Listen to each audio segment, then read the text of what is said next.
It is time to expand minds through movies, TV, sports, and flicks. It is time to boldly go where no podcast has gone before. It is time for the Captain Talks Flicks. The Captain Talk Flicks. Welcome to the Captain Talks Flicks podcast. I'm your host, Captain Cortez, at Mr. Love, and this is where we talk flicks. And ladies and gentlemen, this past week, I went to a land with people with lots of muscles, and they were called men. There's something man. You know what I mean? I'm microphone man. I went there. You know what I'm talking about. Some masters are there. You know what I'm talking about? Yeah, you know what I'm talking about. So let me get into that. First couple things. I want to give a shout out to Germany. Got some plays in Germany this past week. Gracias, gratitude, danke. Appreciate you guys. And I heard there's going to be a world flag football games in your space. I think this week or next week. Yeah, world flag football. Didn't even know it was a thing. But some of my fellow Americans are headed over there to play in that, I guess. I was reading that earlier today or yesterday. So yeah, some of our peeps in America are going over there to play flag football. Very cool. Didn't even know it was a thing. Awesome. It'll be on TV. Make us watch it. I don't know. But anyways, Germany, danke. I appreciate you guys listening. Thank you very much. And additionally, this episode is brought to you by the album called The Lucha Of Language by the one and only Che Mysterio, brought to you by the House of Cortez and Existing Fiction. Yes, the album is heavily influenced by Lucha Libre Wrestling and influenced by, the Latino culture and influenced by the area I'm in. And it's so many words and language and high-flying, flipping, acrobatic raps and rhymes and hip-hop and electronics. Such a big melting pot of different influences in that album. So if you want to hear the album called The Lucha Of Language, and one additional thing too, the one and only legendary MC out of Texas. Yeah, you know what I'm talking about? Rhyme Artist. He joined us again. Rhyme Artist has been blessed with his flow last few albums, some of our projects. Yeah, we appreciate you, Rhyme Artist. Thank you very much. So if you want to hear the album, put it below, check it out. Now, let's go to the podcast. Ladies and gentlemen, like I told you, I got back from being around masters. I was around tons of masters, and they were called something men. They had skills. They had to battle some guy with a skull in his face. You know what I'm talking about? You know what I'm talking about. Come on. It goes way back to the 80s. I'm sure you're talking about. I got to visit Eternia and join forces with the masters of the universe. Prince Adam, keeper of the secrets of Castle Grayskull. Yeah, him. And Cringer, Battlecat, and Tila, and Man-at-Arms, and all those people. When I was a young person, I saw the cartoon regularly. The He-Man and the Masters of the Universe. Yeah, so this is the second movie interpretation of it. The first one had Dolph Lundgren back in the 80s, which I love, by the way. I think that movie's classic. I know a lot of people don't, but I think it's phenomenal. It reminds me of being young. I still love the movie, and it's solid. It's dope. In fact, spoiler. So if you don't want to be spoiled, don't listen. But Dolph Lundgren, I hope I pronounced his name right, the guy that was in the original Masters of the Universe, is in this one. A little cameo. Yeah, he was in it. He's kind of passing the torch to the young guy. So let me just go ahead and tell you what about the movie. Okay, so I didn't know what to expect. My buddy in Ohio saw it, he said it was good. Some dude I know in town saw it, some guy he said it was great as well. And this dude's also a muscle guy. Hey, if you're listening, yeah, I saw it, bro. And when I was watching, it kind of reminded me of you. I know this dude got a lot of muscles, kind of looks like He-Man himself. So he told me he saw it, he said it was great. And if you're hearing it, bro, you should play He-Man next. But yeah, so after seeing it, yeah, it's great. Now, is it like the first movie? Is it like the cartoon? But it doesn't matter. It doesn't have to be like that. Like I've talked about these podcasts before, the source material is source material, okay? Whether it's a toys or the 80s cartoon or the 80s movie, it's one thing. This is a new time, new era, and like any other franchise, no matter what it is, Star Wars, Doctor Who, Star Trek, etc., they're going to reimagine it and reinterpret it for modern times. And I know a lot of us old school guys can't get behind that. And I totally understand that mindset. But as an older person, and it's not just with movies and TV, it's with everything. It's with ideologies and way people are acting. Sometimes you just don't understand the youth and the new things. Totally get that.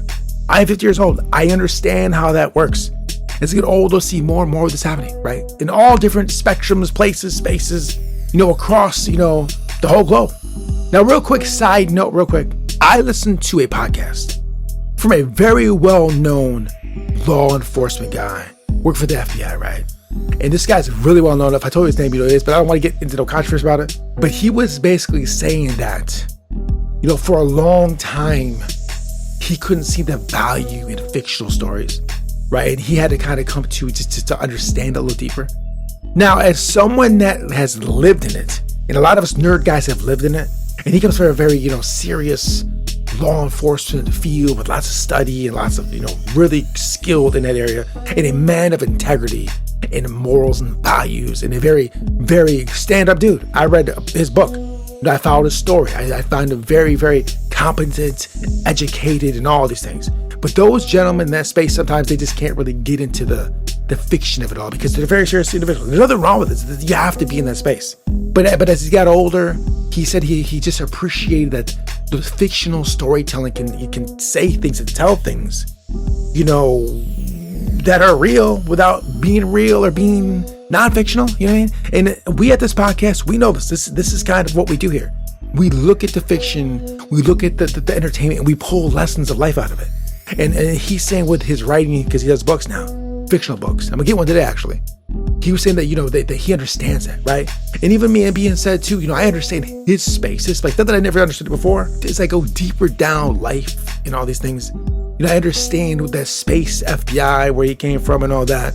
You know, I told a story back in the day when I was talking about SWAT. When I talked about SWAT for the first time on this podcast, I told you where I come from, the space, the deals around, how they felt about that kind of whole scene. I'm not going to repeat it. If you want to hear that, listen to the first SWAT episode I did. But basically, though, like coming up in that space, you know, it had a different perspective on that kind of feel. Not a negative one, but just kind of one that was just not understanding fully. As I've gotten older, I've come to a deeper understanding of that. And the same with him, he's come full circle, he can understand this. You know, as you get older, you start in one lane, one space, one place, one group, one ideology, one whatever. And as you get older, you just kind of, you know, understand that, you know, we're more similar than we think, and a lot of these groups have, you know, different similarities, and it's a little more complex than you think at the beginning. And he even says this in an interview. He says something about there's more gray and all this, and everybody, as you get older, you start to understand and see this. Right? It's a way more complexity to the world than you know as a young person. And as a 50-year-old dude, I can say this. And he's older than me and smarter than me. And he knows this as well. He's been in the game. He's been high-profile stages, all this. Okay, anyways, end of the side note. I just had to say that. Kind of wanted to expand upon that where, you know, the fiction, you can find, you know, a little bit of truth within that. Okay, anyways, let me get back to Master Universe. This particular movie, after seeing it, first initial thought, the guy that made it, the director, I'm 99% positive he was influenced by Flash Gordon from 1980. Now, if you've seen Flash Gordon from 1980, you know exactly what I'm talking about. I was watching this movie, and this is not a disrespect to the movie at all. I mean, it's not meant as negative. But I saw elements in the movie remind me of Flash Gordon right away. So after the movie, I went ahead and watched the trailer. Just let me check this.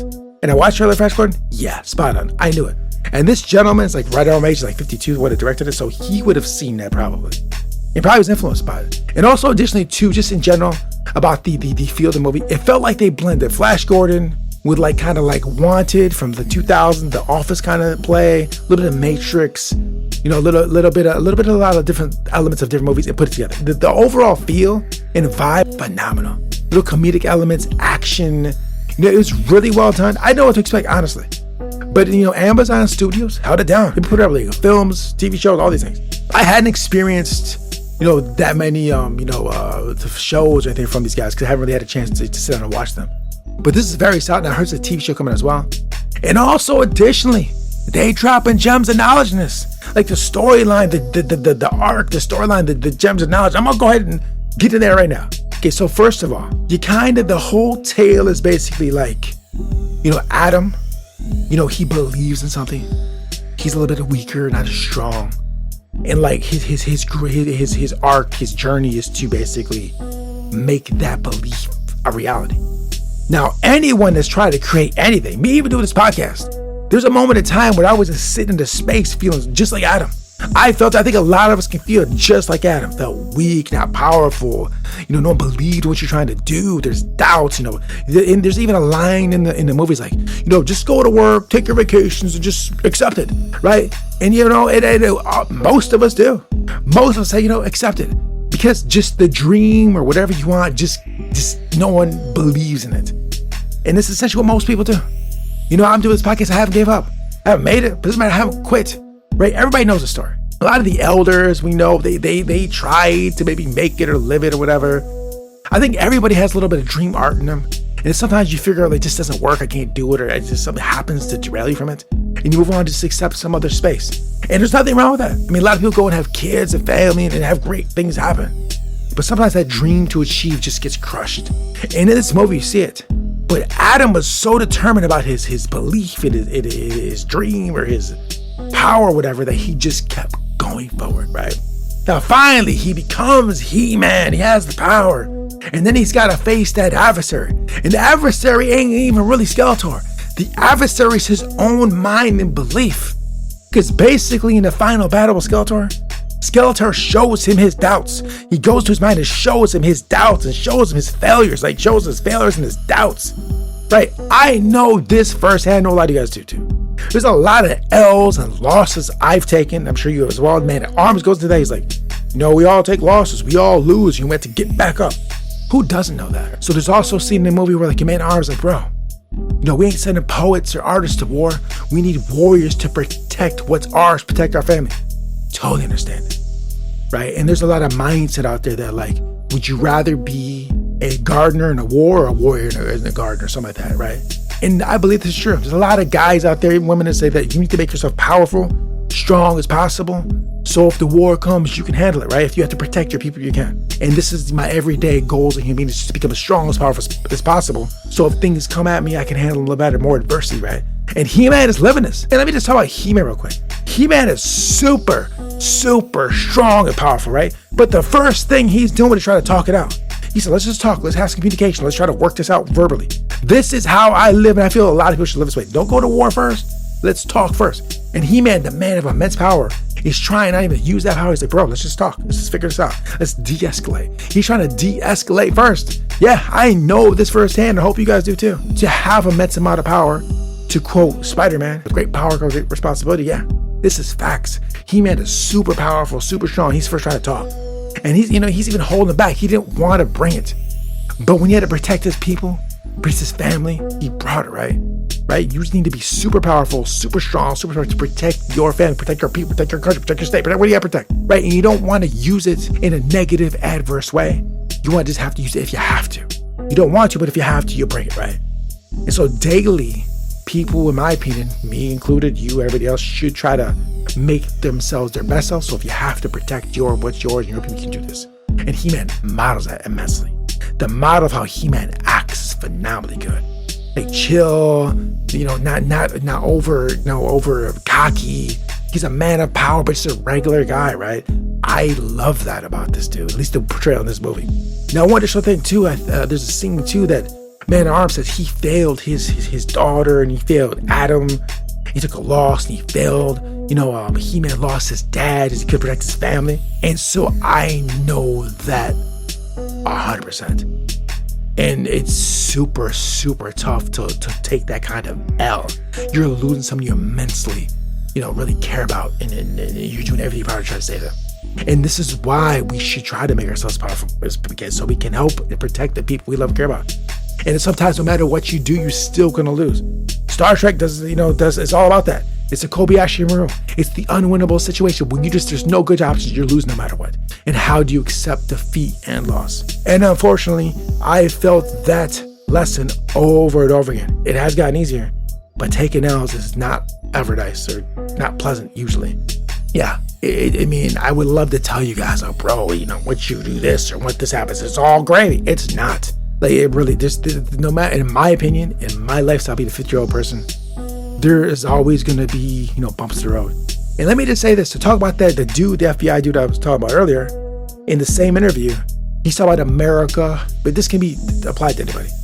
He said that in America, he's been there, he's older than me, and he's seen that America takes some steps up, we do a little better, we rise, and to fall back down. But generally, he said that the America's trend is always going up and being better, right? But we do misstep, we do fall. And he's saying whatever the scenario is, if it seems bad, we'll bounce back, because he's an older person, he's seen this. And I like to think that our lives are the same way. If you're applying and trying to just do better, if you're not, you can crash and burn and lose everything and it's all over. But if you're generally trying your best to move forward and push past adversity the best you can. A lot of times it does chart like that. Not always. You can have some really bad luck and things happen. It may not. But a lot of times like to believe that's the truth. And this gentleman is super smart, smarter than me. Law dude, lawyer, all these things that I'm not. Educated, older, experienced. Saying the same thing I've been thinking. And I think this is true. And He-Man models this, bro. Like, He-Man is showing us. He-Man took 15 years to get back home. Like, it took him 15 years. I mean, it literally took me decades to just get out of a hole in a better position. But I kept on pushing and striving to just get out that zone, where I was at. And I'm not done. I continually try to push forward every day. This movie, believe it or not, is the epitome of what this podcast is about. It's just about expanding minds, doing better, improving our lifestyle, making better choices. And this movie, believe it or not, does model that. There's so many things that show that, right? And it's very unexpected. That'll be a run-of-the-mill popcorn flick, but there is definitely some gems in here. And I love movies and TV shows that do that. Now, one additional thing about Masters of the Universe, I heard there's going to be a TV show. I believe this is correct. And Amazon and He-Man and whoever, I'll be there. Yeah, you've impressed me with your movie. It's solid. I'm loving it. Yeah, I'll be there, bro. I got the Prime already. I'll see it. I'll watch it whenever it comes out. For sure. I'll talk about the podcast because I thought it was that solid. And one additional thing, actor that plays He-Man, great, cool dude. Reminds me of someone I actually know in real life. The Man-at-Arms played by Idris. I don't know if people thought about him. Phenomenal, but Idris is good at everything.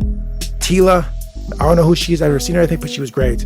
All the other characters great. Great ensemble cast. Great film. Great soundtrack. Phenomenal. Loved it. Unexpected.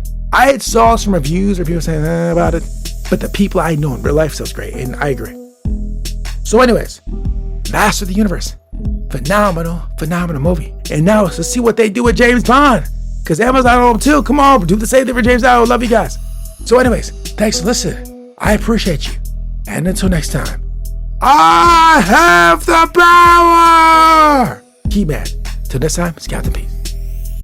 The Captain Talks.